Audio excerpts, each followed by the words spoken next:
একজন লোক যে তার স্ত্রীকে বাঁচাতে মরিয়া যে বিরল ক্যান্সারে মারা যাচ্ছে। তার শেষ অবলম্বন হলো একটি প্রাচীন ধ্বংসাবশেষ যা মৃত ব্যক্তিকে নিরাময় করতে সক্ষম, কিন্তু সে লোকটিকে কিছু নিয়ম এবং কৌশল অবলম্বন করতে হবে। আজ আমি এক্সপ্লেইন করব horror mystery movie Bag of Lies. গল্পটি শুরু হয় ম্যাথিউ এবং তার ওয়াইফ ক্লেয়ারকে দেখিয়ে। তারা দুজনেই সঙ্গীত শিল্পী ছিলেন। তাদের জীবন খুব ভালোই কাটছিল, কিন্তু ক্যান্সার তাদের জীবনের সবকিছু কেড়ে নিয়েছে। ক্লেয়ার খুব অসুস্থ, সে স্টেজ 4 ক্যান্সারে আক্রান্ত আর তার বেঁচে থাকা অসম্ভব। কিন্তু ম্যাথিউ তার স্ত্রীকে খুব ভালোবাসে, তাকে বাঁচাতে সে যে কোনো কিছুই করতে পারে। কিন্তু ক্যান্সারের মতো রোগ পরাজিত করা মানুষের ক্ষমতার মধ্যে নেই, আর ক্লেয়ারের কাছেও খুব কম সময় বাকি আছে। সে নিজে নিজে হাঁটতেও পারে না। পরের দিন সকালে দুঃস্বপ্ন দেখে ম্যাথিউর ঘুম ভাঙে। এরপর সে একটি পার্সেল নিতে নিচে যায় এবং সেই পার্সেলটি সে নিয়ে ক্লেয়ারের রুমে রেখে দেয়। সেখানে নার্স গুইনকে দেখায় যে ব্রাইট ক্লেয়ারকে চেক আপ করতে তাদের বাসায় আসে। অন্যদিকে ম্যাথিউ এর চাচাতো ভাই হ্যারাল্ডকে দেখায় যে ম্যাথিউর এই কঠিন পরিস্থিতিতে তার সাথে সবসময় থাকে। অন্যদিকে ক্লেয়ার যে নিজের ট্রিটমেন্টও বন্ধ করে দিয়েছে, কারণ সে জানতো সে আর ভালো হবে না। আর তখন গুইন তার চেকআপের জন্য আসে আর ম্যাথিউ ক্লেয়ারের ব্লাড স্যাম্পল নিতে বলে। আর এসব ক্লেয়ারের ভালো লাগে না, কারণ সে জানতো সে ঠিক হবে না। কিন্তু ম্যাথিউর কথায় সে ব্লাড স্যাম্পল দিতে রাজি হয়। সে সময় ম্যাথিউয়ের চাচাতো ভাই হ্যারেলও বাড়িতে উপস্থিত ছিল। ম্যাথিউ তাকে বলেছিল সে যখন গুইনের সাথে কথা বলবে সে যেন চুপিসারে তার ব্যাগ থেকে ক্লেয়ারের ব্লাড স্যাম্পলটি নিয়ে নেয়। আর তাদের এই পরিকল্পনা কাজ করে, কিন্তু ম্যাথিউ হ্যারেলকে ব্লাড স্যাম্পল চুরি করার কারণ জানায়নি। হ্যারেল জিজ্ঞেস করার পরেও সে তাকে বলে যে সে অন্য একটি উপায় খুঁজে পেয়েছে ক্লেয়ারকে সুস্থ করার জন্য। সে তাকে সুস্থ করার কি উপায় পেয়েছে তা এখানে জানা যায়। একদিন সন্ধ্যায় সে একটি বারে গিয়েছিল, আর সে এই বারে প্রায়ই আসে। এখানে থাকা বারটেন্ডার যার নাম লিলি, সে ম্যাথিউয়ের খুব ভালো বন্ধু ছিল। এই দুজনের কথা থেকে জানা যায় লিলির মাও অসুস্থ আর সে অ্যালজাইমারে আক্রান্ত। এই বিষয়টি নিয়ে সে খুব চিন্তিত ছিল। তখন সেখানে এল নামের একজন লোকের উপস্থিতি হয়। এল এবং ম্যাথিউ এর আগে কথা বলেছিল।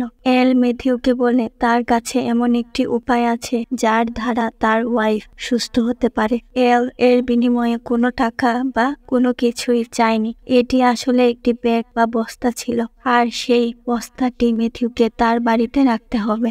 আর এল তাকে একটি রিচুয়ালের কথা বলে যেটি তাকে করতে হবে, তবেই সে তার স্ত্রীকে সুস্থ করতে পারবে। রিচুয়াল শেখানোর আগে এল ম্যাথিউকে শেষবারের মতো জিজ্ঞেস করে সে কি এই কাজ করতে চায় কিনা, আর ম্যাথিউয়ের জবাব হ্যাঁ ছিল।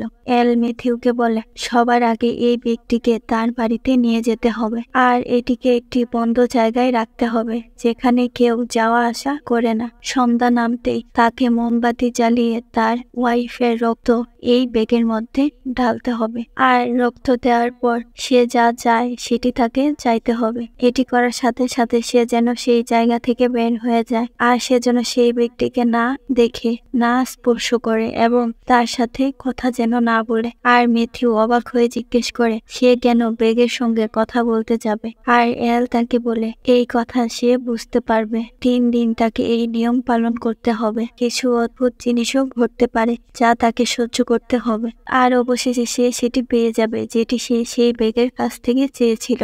এরপর তারা দুজন সেই ভারী ব্যক্তি বাসায় নিয়ে আসে, আর সেই ব্যক্তি বেসমেন্টের একটি ছোট রুমে রেখে দেয়। এই সব ম্যাথিউ তার চাচাতো ভাই হ্যারাল্ড এবং তার ওয়াইফ ক্লেয়ারের কাছ থেকে লুকিয়ে রেখেছে, কারণ তার কাছে কোনো আশা ছিল না। ক্লেয়ারকে সুস্থ করার জন্য সে যে কোনো রাস্তা বেছে নিতে পারে। আসলে এল একটি কাল্টের সদস্য ছিল, কিন্তু ম্যাথিউয়ের এই ব্যাপারে কোনো ধারণাই ছিল না যে এটি কতটা বিপজ্জনক হতে পারে। আর এখানে বোঝা যায় তার ক্লেয়ারের রক্তের কেন প্রয়োজন ছিল।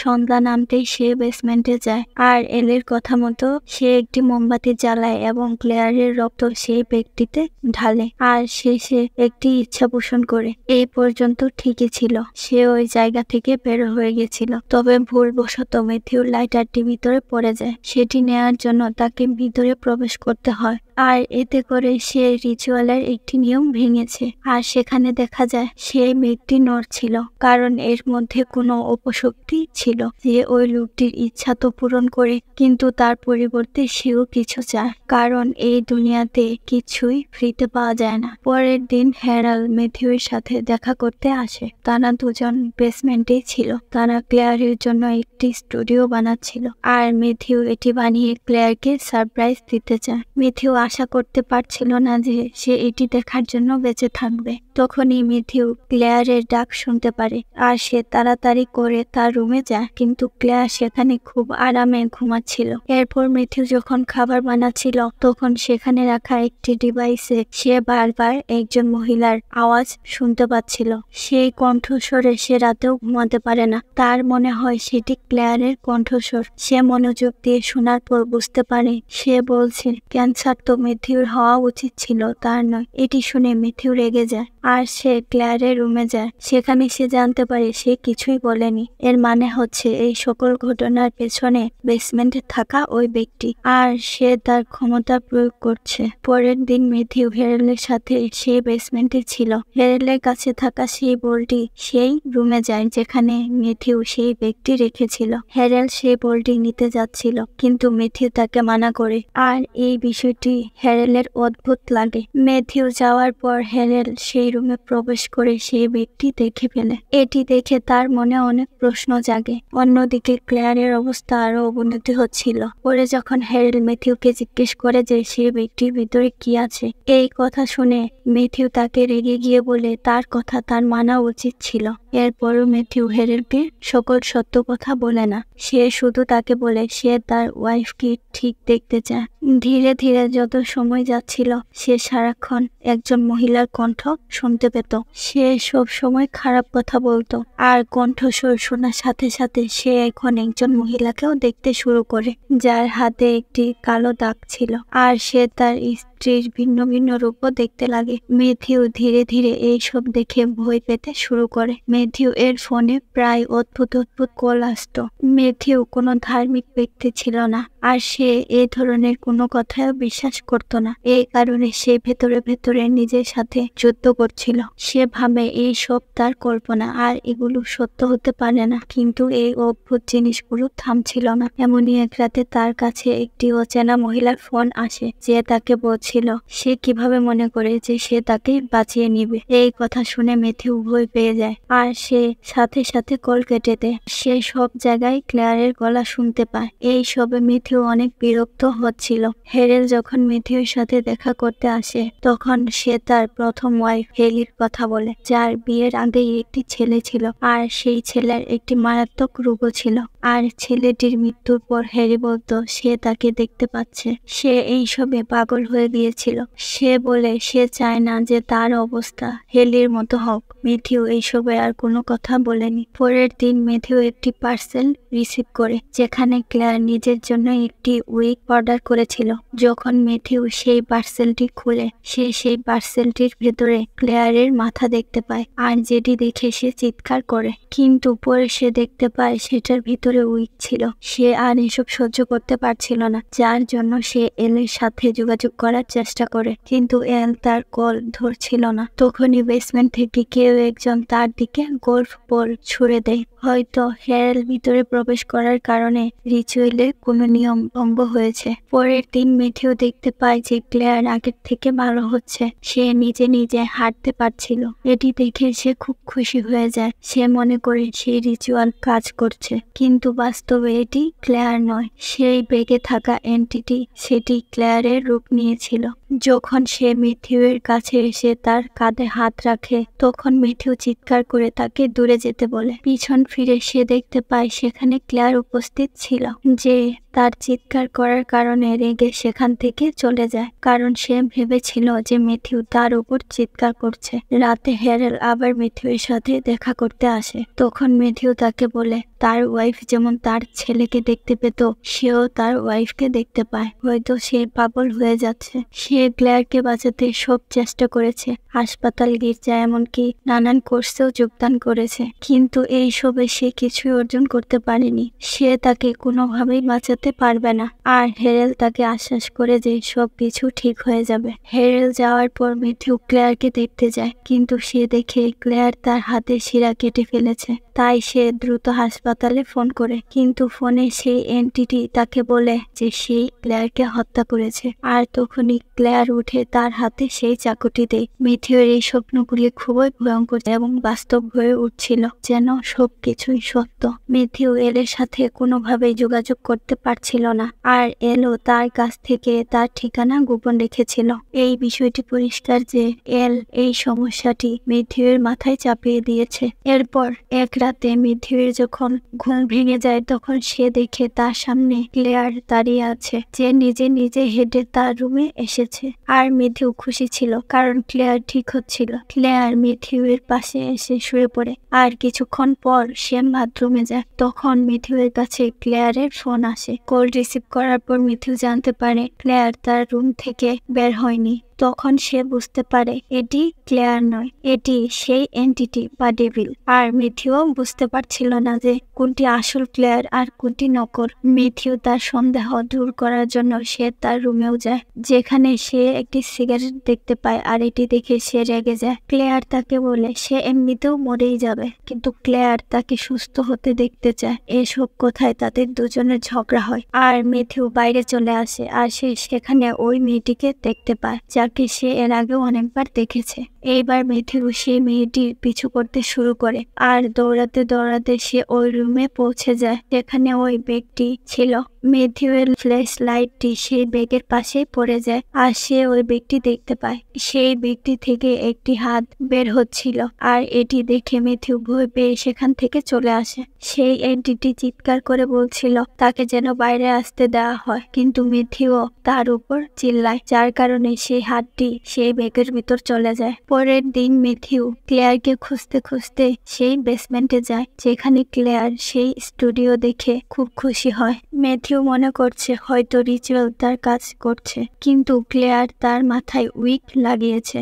আর ম্যাথিউ তাকে রিচুয়াল সম্পর্কে সবকিছু বলতে চায়, কিন্তু ম্যাথিউ তাকে বলে সে ঠিক হয়ে যাবে, আর এর জন্য কিছু স্যাক্রিফাইস করতে হবে। ক্লেয়ার বলে কি ধরনের স্যাক্রিফাইস? তখন ম্যাথিউ তাকে বলে সে জানে না, কিন্তু সে অবশ্যই ঠিক হয়ে যাবে। তখন গুইন ম্যাথিউকে কল করে ক্লেয়ারের সম্পর্কে জানতে চায়। ম্যাথিউ তাকে বলে সে সুস্থ হয়ে যাবে। গুইন তাকে বলে ক্লেয়ারের কাছে বেশি সময় নেই, যত তাড়াতাড়ি সম্ভব সে যেন এই সত্যিটা স্বীকার করে নেয়। আর গুইন এটি জানতে পেরেছে যে ম্যাথিউ সে ব্লাড স্যাম্পল চুরি করেছে, তাই সে তার উপর রেগেছিল। এর মধ্যেই ক্লেয়ার ওই রুমে প্রবেশ করে, যেখানে ব্যাগ রাখা ছিল। ব্যাগের কাছাকাছি যাওয়ার পর তার শরীর আরো খারাপ হতে থাকে, তাই ম্যাথিউ তাকে তাড়াতাড়ি সেখান থেকে নিয়ে আসে। ম্যাথিউ এই সব কিছু আর সহ্য করতে পারছিল না, তাই সে ওই ব্যাগকে তার বাড়ি থেকে বের করার চেষ্টা করছিল, কিন্তু সেই ব্যাগটি আগের থেকে অনেক বেশি ভারী হয়ে গেছে। আর সে এলকে একটি মেসেজ পাঠায় যে সে ওই ব্যাগটিকে ফেলে দিতে যাচ্ছে। এই সব করে ম্যাথিউ রিচুয়ালের আরেকটি নিয়ম ভেঙে ফেলেছে। সে ব্যাগটিকে স্পর্শ করেছে, যা নিয়মের বাইরে ছিল। তার সাথে এই সব কি হচ্ছে শুধুমাত্র একজনই বলতে পারবে, আর সে হলো এল। তাই সে তাকে ইন্টারনেটে খুঁজতে থাকে, আর ইন্টারনেটে খোঁজার সময় সেই এন্টিটি তাকে নানাভাবে বই দেখাতে শুরু করে। এন্টিটিটি ল্যাপটপে ক্লেয়ারের অসুস্থতার নানা রকম ভয়ঙ্কর রিপোর্ট তাকে দেখাচ্ছিল। এসব দেখে ম্যাথিউ তার ল্যাপটপটি তাড়াতাড়ি বন্ধ করে দেয়। তাই ম্যাথিউ সেই বারে যায়, কিন্তু সেখানে কেউ এলের সম্পর্কে জানে না। কিন্তু লিলি ম্যাথিউকে সাহায্য করে, কারণ তাদের কাছে সকল কাস্টমারের আইডেন্টিটি ছিল, যেখান থেকে ম্যাথিউ এল এর বাড়ির ঠিকানা পেয়ে যায়। আর ম্যাথিউ সরাসরি এল এর বাড়িতে যায়, আর বাড়ির দরজা দরজা খোলার সাথে সাথে এল অবাক হয়, কারণ সামনে ওই মেয়েটি ছিল যে মেয়েকে মিথিউ বারবার দেখতে পেত। সে মনে করছিল এইসব সত্য নয়, এইসব তার কল্পনা। আর মেয়েটি অনেক অদ্ভুত ছিল। আর এর থেকে বড় অদ্ভুত বিষয় হলো এই মেয়েটি এলের মেয়ে ছিল। তার নাম ম্যাগি। আর মিথিউর কাছে তার আচার আচরণ খুব অদ্ভুত মনে হয়। এর মধ্যেই এল সেখানে উপস্থিত হয় আর সে তার মেয়েকে ভিতরে যেতে বলে। আর যার সময় ম্যাগি তার বাবাকে বলে তাকে সকল কিছু বুঝতে হবে। এল তাকে বলে সময় হলে সে সব বুঝতে পারবে। মিথিউ তাকে বলে তার সাথে এসব কি হচ্ছে। সে অদ্ভুত অদ্ভুত আওয়াজ শুনতে পারে। সে এমন কিছু দেখে যে সে বুঝতে পারে না যে কোনটা সত্যি কোনটা মিথ্যা। এল জিজ্ঞেস করে সে কোনো নিয়ম তো ভাঙেনি, কিন্তু মিথিউ কোনো উত্তর দিতে পারে না। এল বলে এই সব রিচুয়ালের অংশ। সে তাকে ভয় দেখাবে আর এটি ভাইরাসের মতো সমস্ত বাড়িতে ছড়িয়ে পড়বে। আর যখন 3 দিন পূরণ হয়ে যাবে তখন রিচুয়ালও সম্পূর্ণ হবে। তাই তাকে এই সব কিছুর অভ্যস্ত হওয়া উচিত ছিল, কারণ এখন পরিস্থিতি আরো ভয়ানক হবে। মিথিউ বুঝতে পারছে না যে এল কেন এমন কথা বলছে। এল বলে সেই রিচুয়ালের পর তার মেয়ে তো তার কাছেই আছে, কিন্তু অনেকটা আলাদা। সে শুধু তার মেয়ের মতোই দেখতে, কিন্তু সে অন্য কেউ। আর তাকে এই সকল সত্যি মেনে নিতে হবে। এখানে বোঝা যায় হয়তো এল এর মেয়েও অসুস্থ ছিল, যার কারণে সে সেই রিচুয়াল করেছিল। মিথিউ তাকে বলে তোমার মেয়ে কেমন অদ্ভুত। এল তাকে বলে সে যেন নিচে গিয়ে দেখে আসে। এল সেখানে গিয়ে দেখতে পায় সেই মেয়েটি কালো বমি করছে আর তার ব্যবহার পশুদের মতো ছিল। এইসব দেখে এল ভয় পেয়ে সেখান থেকে চলে আসে। এল তাকে বলে সঠিক সময় আসার পর সে যেন ক্লেয়ারকে সেই ব্যক্তির ভিতর রেখে দেয়। এইসব শোনার পর মিথিউ সেখান থেকে এসে পড়ে। আর বাড়িতে আসার পর সে সেখানে হেরেলকে দেখে, যে অনেকক্ষণ যাবত তার জন্য অপেক্ষা করছিল। মিথিউ হেরেলকে বলে সে ক্লেয়ারকে হাসপাতালে নিয়ে যাবে। আর ক্লেয়ারের কাছে আসার পর সে বুঝতে পারে ক্লেয়ার মারা গেছে। মিথিউ সেখানেই বসে পড়ে আর হেরাল এইসব দেখে খুব কষ্ট পায়, কিন্তু তখন সে হেরেলকে সাহায্য করতে বলে সেই ব্যক্তিকে সেই রুমে আনতে। হেরেলের মনে হচ্ছিল মিথিউ পাগল হয়ে গেছে। হেরেল প্রথমে মিথিউর কথা শুনতেই চায় না, কিন্তু মিথিউর রাগের কারণে সে তার কথায় রাজি হয়। তারা দুজনেই ব্যক্তিকে উপরে নিয়ে আসে আর মিথিউ ক্লেয়ারকে সেই ব্যাগের ভিতর রাখে। এইসব দেখে হেরেল অবাক হয়ে যায়। সে তাকে এইসব করতে নিষেধ করছিল, কিন্তু ক্লেয়ারকে সেই ব্যাগে রাখার পরেও কিছুই হয় না। মিথিউ যখন নিরাশ হয়ে সেই রুম থেকে বাইরে যায়, তখন হেরাল সেই রুম লক করে দেয় যাতে মিথিউ ক্লেয়ারের লাশের সাথে খারাপ কিছু না করে। ঠিক সেই সময় টেবিলটি ব্যাগ থেকে বের হয়ে হেরেলকে মেরে ফেলে। আর সেই ভয়ঙ্কর জিনিসটি মিথিউর কাছে এসে তার মুখের উপর বমি করে। আর সিন সেখানে কাট হয়। কিছুক্ষণ পর গুইন তাদের বাসায় আসে। মিথিউ তার জন্য দরজা খুলে। বিষয়টি অনেক অবাক করার ছিল, কারণ কিছুক্ষণ আগেও মিথিউ ঠিক ছিল না আর তাকে এমন দেখাচ্ছে যে তার সাথে কিছুই ঘটেনি। মিথিউ গুইনকে ভিতরে আসতে বলে। গুইন ক্লেয়ারের সাথে দেখা করতে যায় আর মিথিউ তাকে যেতে দেয়, এটাও জেনে যে সেই রুমে সেই এন্টিটি ছিল। আর যখন গুইন সেই রুমে যায়, সেই এন্টিটি তাকে খুব খারাপ ভাবে মেরে ফেলে। গুইনের লাশের বদলে সেই এন্টিটি ক্লেয়ারকে একটি নতুন শরীর দেয়, অর্থাৎ সেই ডেভিলটি ক্লেয়ারের রূপ ধারণ করেছিল। আর ব্যক্তির দ্বারা তার ইচ্ছা পূরণ হওয়ার পর সেই ব্যক্তি অন্য কাকেও দিতে হবে। এই জন্য সে লিলির কাছে যায়, যে তার মায়ের অসুস্থতার জন্য কষ্টে ছিল। মিথিউ তাকে বলে সেই ব্যাগ তার সমস্ত কষ্ট দূর করে দেবে। আর লিলি যে মিথিউকে তার বন্ধু মনে করত, তাই সে তার কথা বিশ্বাস করে নেয়। আর বিশ্বাস কেনই করবে না, ক্যান্সারে আক্রান্ত লিলি এখন সম্পূর্ণরূপে সুস্থ। সেখানে দেখা যায় মিথিউ লিলির সাথে লাঞ্চ করতে এসেছে। শারীরিকভাবে সে ঠিক থাকলেও সে সত্যিকারের মানুষ ছিল না। এটির ধারা মিথিউ তার ওয়াইফের কমতি বুঝতে পারছিল না। আর এখানেই মুভি শেষ হয়। ব্যাগ অফ লাইস মুভির ধারা বোঝানো হয়েছে যে অনেক মিথ্যাই আড়ালে থেকে যায়, যা কখনো প্রকাশ করা হয় না। যেমন এল শুধু তাকে সেই রিচুয়াল সম্পর্কে বলেছিল, কিন্তু তাকে সম্পূর্ণ সত্যিটি জানায়নি। সে তাকে বলেনি সে এন্টিটির জন্য তাকে মানুষের বলি দিতে হবে, যার কারণে মিথের ভাই হেরাল এবং গুইনও সেই এন্টিটির বলিদান হিসেবে পরিণত হয়েছে। হরর মুভি হিসেবে এই মুভিটি অনেক ভালোই আছে। এটি অনেক লো বাজেটের মুভি, তবে আপনারা এই মুভিটি অবশ্যই দেখতে পারেন। আর প্লিজ আমার চ্যানেলটিকে সাবস্ক্রাইব করে দিয়ে আমার পাশে থাকবেন। আল্লাহ হাফেজ।